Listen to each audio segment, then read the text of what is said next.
Hey, we're back in the Fly Lab. So today I'm going to tie a blue wing olive pattern. This is, I guess I would consider this kind of a guide pattern because it's fairly simple. I have a size 16 fulling mill ultimate dry fly hook. I'm using a olive thread. It's a 16-aught Vivus. You could use whatever. Just I like something like an olive color. I think is really good. So this is going to be kind of an emerger pattern. So I'm going to grab some of this Shetland Spindrift Burnt Umber. I'm going to use this for the shuck.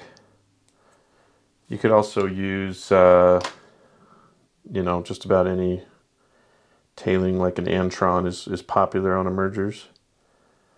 I'm going to split the fibers on this because I want kind of a thinner shuck.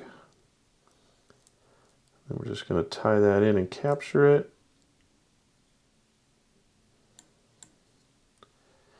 I'm doing this one in a size 16. This also works really well in a size 18.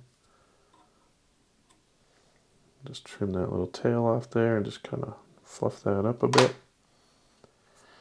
Okay, and for the body, I'm going to be using a Shetland Spindrift in Autumn.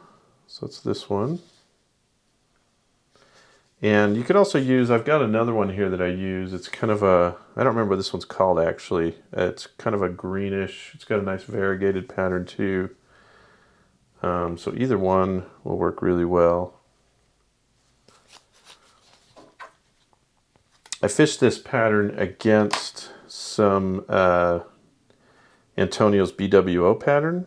And the fish went for, I don't know if they were just more on emergers, but this caught many more fish than the Antonios.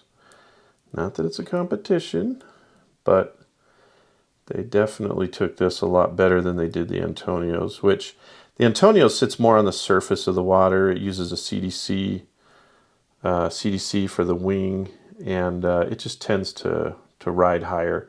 And I think this one, I don't know, they just were on this one more, so whatever. We're going to put a little whip finish in here just to capture the thread so that I can use the little spinning rotary feature here. So we'll just capture this. BWOs tend to be pretty thin, so again I split the thread on this so that it's a pretty thin body. And I'm not really, you can kind of almost unravel the thread a little bit. So if you kind of like spin it, see if you can spin it one way and it'll get tighter and you get like a more, you can tie that and get it in a lot tighter so you have tighter wraps, and that'll give you more of a bulky look on your fly. I think that's great for scuds and certain other patterns, but the way I do this one with the wool, I don't really want that bulk on there, so that's how we're going to do it. And I think another thing that works well with this wool is you get like a very buggy looking fly, which I think emergers, they tend to be pretty buggy looking. Okay, so for the wing, for the hackle, I'm going to use a whiting. This is a brassy color. You could definitely do something like a any kind of dun gray natural type. I think works well on this. I want to find the lighter side and have that facing towards the eye of the hook.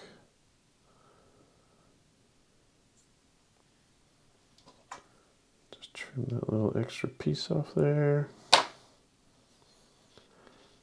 Okay, and then we'll just throw a few wraps in here. I kind of like to put a fair amount of hackle on there because the way I like these to ride in the water is with the hackle above the surface of the water and the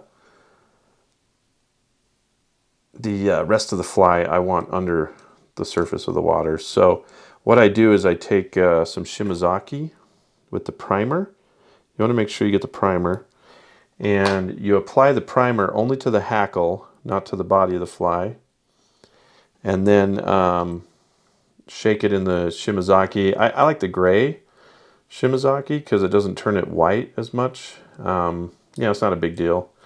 That, whatever you got for whatever floating you have should work well. And so, yeah, pretty simple to tie fly, really quick to tie, very effective. And again, you can do them in either the green might almost work a little better for a BWO, but I don't know, I kind of like the autumn too. It's got a little bit of green and reds and purples and other colors in there, and I think it's kind of got a cool look to it. So yeah, give that fly a try. Very easy guide fly. Thanks for watching.